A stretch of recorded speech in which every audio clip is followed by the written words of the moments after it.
From the Library of Congress in Washington, D.C. Washington Post is the sponsor of the National Book Festival and has been a sponsor since the National Book Festival began 9 years ago. So I'd like to welcome you on behalf of the Washington Post and the Library of Congress. Now, it gives me great pleasure to introduce Carmen Agra Deedy and Wilson Kimeli Naiyomah, who together have created an amazing new book they're going to be talking to you about. It's called 14 Cows for America. Sometimes you read a book, you're so excited about it, and you're so moved by it that you want to tell everybody you know about this book. You want as many people as possible to read this book. And 14 Cows for America is one of those books. In fact, I brought my copy of the book with me today, and I was sitting by a lovely librarian, and I pulled the book out, and I said, "You have to read this." And on the other side of me was an 11-year-old girl. She was the next person to take a look at the book. And it's just one of those books, you buy it, you want to keep passing it on. I won't say anything more than that because Carmen and Kimeli are going to be talking about the book itself. But I just want to say a few more words about their background. Carmen is also a very talented storyteller who's traveled the globe telling stories and collecting stories. And she obviously has many fans in the audience. She's also a children's book author of many award-winning and popular children's books, Library Dragon and The Yellow Star. Kimeli recently received his master's in molecular biology from Stanford University and will soon begin studies in peace and conflict resolution in Australia. So welcome, Carmen and Kimeli.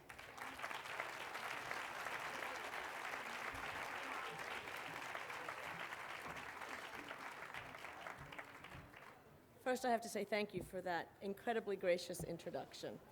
And hello and welcome. So I would love to read you a story. And those of you that are used to hearing me tell a story, this is a picture book. And in picture book writing, there's very little room to tell an entire story. And a story has a beginning. Children tell the big people. Stories have a beginning, a middle, and a proper ending. So I'd like to read the book and then tell you just about a minute's worth of information, and then there's someone I'd very much like for you to meet. Now, the way we read books, I was taught by reading Rainbow. 14 Cows for America, written by Carmen Agra Deedy, illustrated by Tom Gonzalez, in collaboration with Wilson Kimeli Naiyomah. The remote village waits for a story to be told. News travels slowly to this corner of Kenya. As Kimeli nears his village, he watches a herd of bull giraffes cross the open grassland, and he smiles. He has been away a long time. Now, I know that the first few rows get the best of this, and if you're far away and practically carbon datable as I am, you cannot see this. But we're going to do it the old-fashioned way. Would you like that? Show you the pictures? A girl sitting under a guava tree sees him first and cries out to the others. The children run to him with the speed and grace of cheetahs. He greets them with a gentle touch on the head, a warrior's blessing.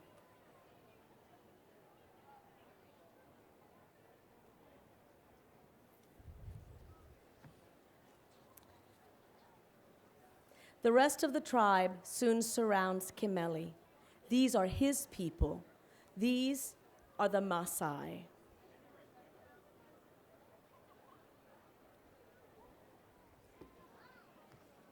Do you feel like you're at your library when you were about 6 years old? Books. Once they were feared warriors, now they live peaceably as nomadic cattle herders. They treat their cows as kindly as they do their children.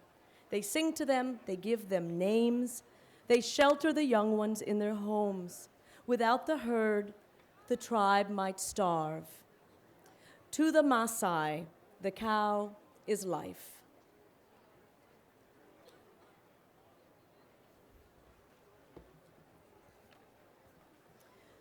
Supa, hello, Kimeli hears again and again. Everyone wants to greet him. His eyes find his mother across the Nkang, the ring of huts with their roofs of sun-baked dung.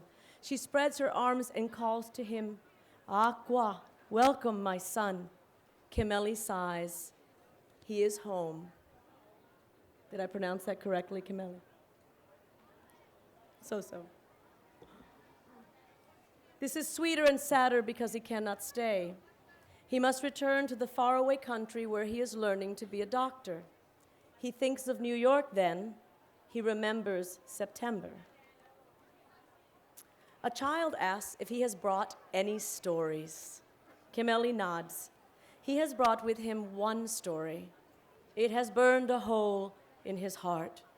But first, he must speak with the elders.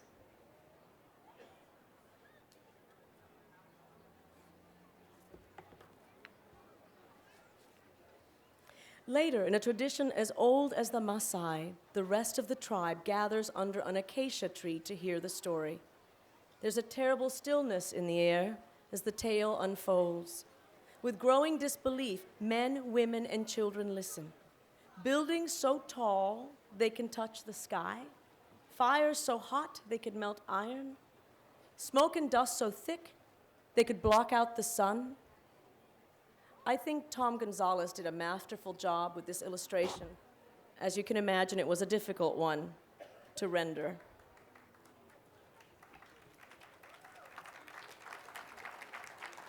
I'll tell him you said that. That's sort of like speaking. The story ends. More than 3,000 souls are lost, and a great silence falls over the Maasai. Kimeli waits. He knows his people. They are fierce when provoked, but easily moved to kindness when they hear of justice, of injustice or suffering. I love this picture. Tom also didn't shy away from powerful images and reality, and Kimeli was a huge part of that. At last an elder speaks. He is shaken, but above all he is sad. What can we do for these poor people? Nearby, a cow lows, heads turned toward the herd. To the Maasai, Kimeli says softly, the cow is life.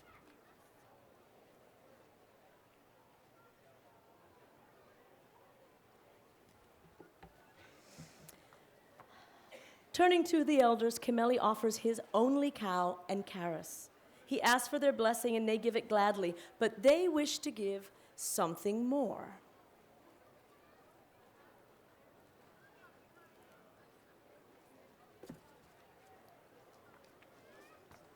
The tribe sends word to the United States Embassy in Nairobi. In response, the embassy sends a diplomat. The jeep jounces along dusty, rugged roads. He is hot and tired, this diplomat. He thinks he's going to meet with Maasai elders. He cannot be more wrong. As the jeep nears the edge of the village, the man sits up. Clearly, this is no ordinary diplomatic meeting. This is, and I'm going to break our pattern and show you the illustration first, a ceremony.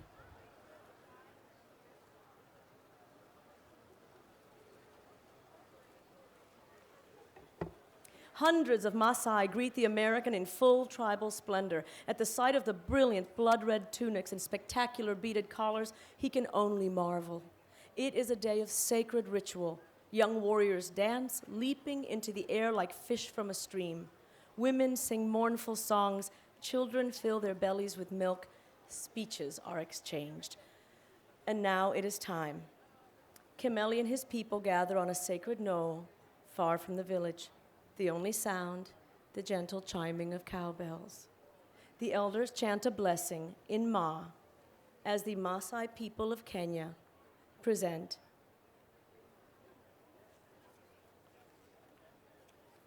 14 cows for America.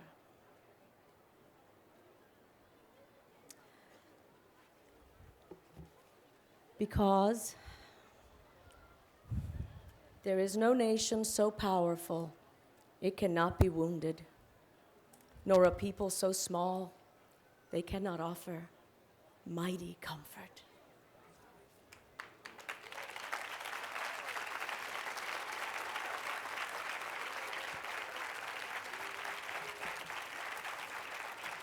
Thank you. Thank you so much. This was a journey, and there's so much we'd like to tell you, but time is brief. So I don't want to take up much time. I wanted to read the story and to tell you that I learned of it through the New York Times on a blustery morning in April when I picked the gray lady off my stoop in Atlanta, Georgia. And as I read the story by Mark Lacey, the young correspondent for the Times, I sat, do you remember those first months? This was April 2002. Do you remember how raw we all were? Even a plane passing overhead sent a shudder. There was a surreal feeling to that time. And I remember I was so moved by it, but even artists can't always produce work when they are, when it's too fresh. I knew for myself it wasn't a time when I could write anything from that tragedy. It took many years, 5 years. And eventually I was able to write the story, and then I found Kimeli. So I would like to introduce a very special person.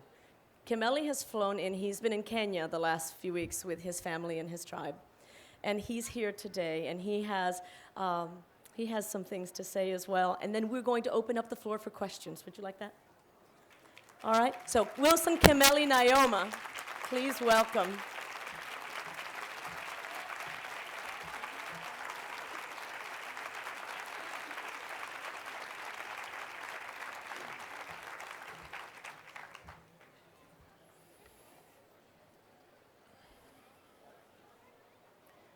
Right after 9/11, Americans heard this phrase probably several times from the former president of your nation, who kept saying, America has no greater friend than Great Britain. And every time I heard that, I wanted to add, America has no greater friend than Great Britain and the Maasai people of Kenya.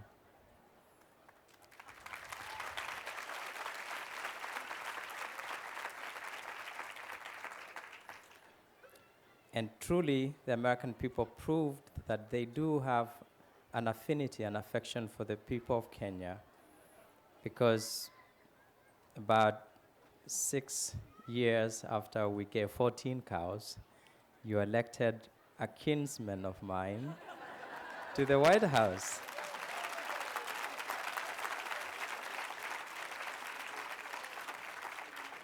I just returned from a trip to my people, to Kenya, and visited various places, from the slums of Mathare to my villages in Maasai and Kajiado, and everywhere I took the book 14 Cows for America and showed them how much what they did meant to the American people.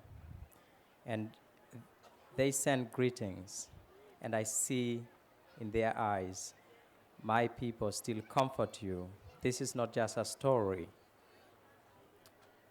It is the reality of our times. We need each other. We need each other.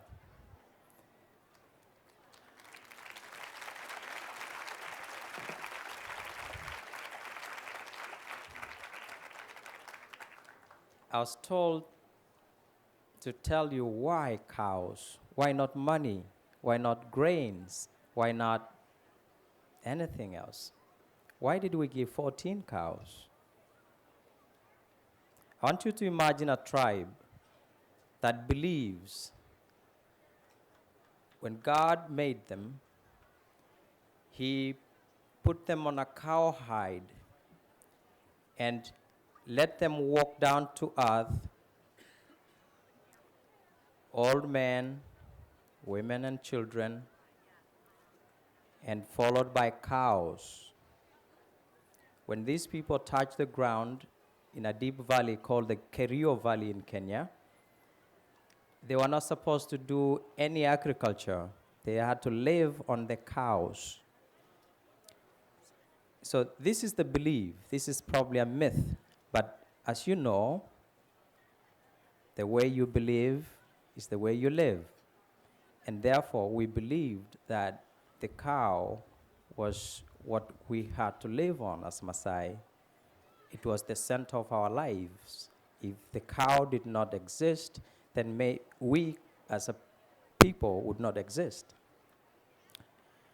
We made a pledge, as the myth says, an agreement between the God who made us, the cow, and us, the people. And the agreement was, we shall never give away the cow, and that we'll die defending and bringing them home. And so there's this great commission in a Maasai person, that all the cows in the world belong to the Maasai, and that the cows somewhere in America, in Mexico, in other places in the world need to be brought back to Maasai land. And so as warriors, that is the big job we do, is to bring the cows home. We do not give them away. And my tribe comforts each other with the cows. We do not give them away. Maybe give something else, but not a cow. And so I want you to imagine a little boy that was raised in this tribe, homeless, without a father, and never owned a cow. He comes to America, witnesses 9/11, then goes back to the tribe and asks the tribe to do the impossible, to give cows away for the first time. Now, that would betray the cow. We had an agreement. We had a covenant that would betray God. We had an agreement between God, the cow, and us. And here is this boy asking the tribe to give the cow for the first time. It was a heavy thing. So as you hear about 14 cows, the sacrifice wasn't really the economic value of the cow, but we had to break a covenant, a sacred one, because that is how much it will take to comfort America. So that is the bottom line of the story. And as you know, Americans, you know what agreements mean. You know what covenants mean. You do not want to break them. But was it worth it to comfort you? Yes. Did it bring tears in our eyes as Maasai? Yes. And did it bring tears of relief and joy and friendship to America? Yes. I received more than 40,000 pieces of mail from Americans saying thank you. And I knew we did not betray the cow. We did just the right thing at a very difficult moment. Where are the cows now? A lot of Americans said, bring the cows home to America. Bring them home. And there was a great push to bring the cows home. And I remember the State Department and the embassies telling me, Kimeli, please do not support the calls to bring the cows here. And I was torn between standing by your government, standing with your government, or standing with the American people. And I said, these cows were for the American people. They were supposed to comfort them. And so a part of me said, bring the cows here. And then I was told, if we bring the cows here, they might end up in a zoo. And then I remembered as a Maasai, cows, zoo, no. we bring them to Maasai land. Remember, the commission was to bring them to Maasai land so they can roam freely in the savannah, in the grasslands, so they can be free. So I began thinking, I just might support this idea of the cows staying in my village so that they are free, they are happy. And when I went back last week, they are now 35, and I look at them and I know these represent the eternal gift that keep giving. It reminds us of our compassion as a people, but it also continuously comforts those Americans that are able to visit or that are able to hear this story. I'm very glad that there's a book now for children, for it's a children's story that pierces adults' hearts.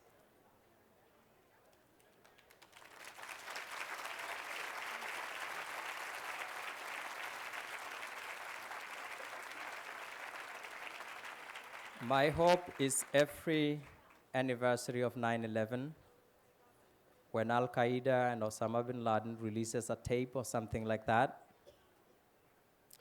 there's always going to be a celebration of the unexpected friend of yours, the Kenya Maasai, the Kenyan people, who came to your aid at your greatest hour of need. That 9/11 will not just be a day of tragedy, but it will be a good friend day. Because then you remember at my greatest, at my hour of need, an unexpected friend from somewhere far away, that village that the Washington Post once called the end of the world, came to my aid. Because apparently, even though most of these people could not speak English or write or even seen an American, they felt their pain. When the Stars Spangled Banner was played in the village, I requested the US Embassy to play a recording. And I stood and put my hand across my chest as you Americans do. And the entire village stood up and did the same. And I could see the elders moved by a song they didn't understand. And when the American ambassador broke down and cried, at that hour, I knew our commonality, our sameness, our humanity had come together, and we had taken some of your pain, and I hope you feel better.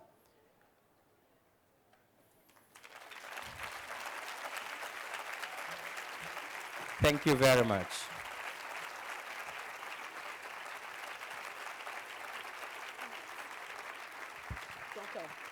We have 2 minutes for questions, and we hate to make it so quick. There's a microphone right there. If you have a question, we can probably take 2 questions. No guts, no glory.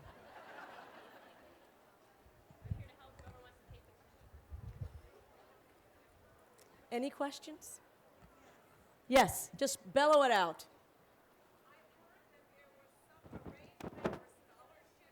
Yes, there was an arrangement for scholarships. The U.S. is now sponsoring. The US government came and asked the Maasai to keep their cows for them. And they said, we also want to say thank you to the Maasai people. They gave 14 scholarships to help poor children in my village get a high school education. That scholarship was for 4 years. That scholarship was for 4 years. It ended this year. And I said, no, it won't end, because there are so many Americans that want to say thank you and want to help. And so I put up a non-profit organization that will be able to take any help so that that scholarship continues. We have one last, thank you. I know we are out of time. We have one question from the young man. What inspired you to write this book?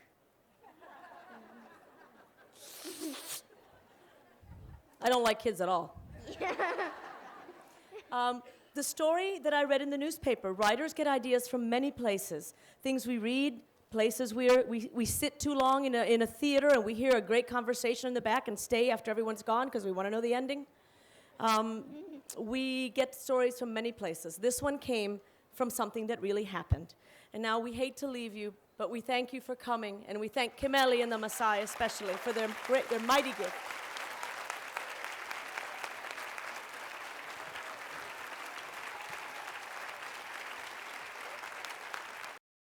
This has been a presentation of the Library of Congress. Visit us at loc.gov.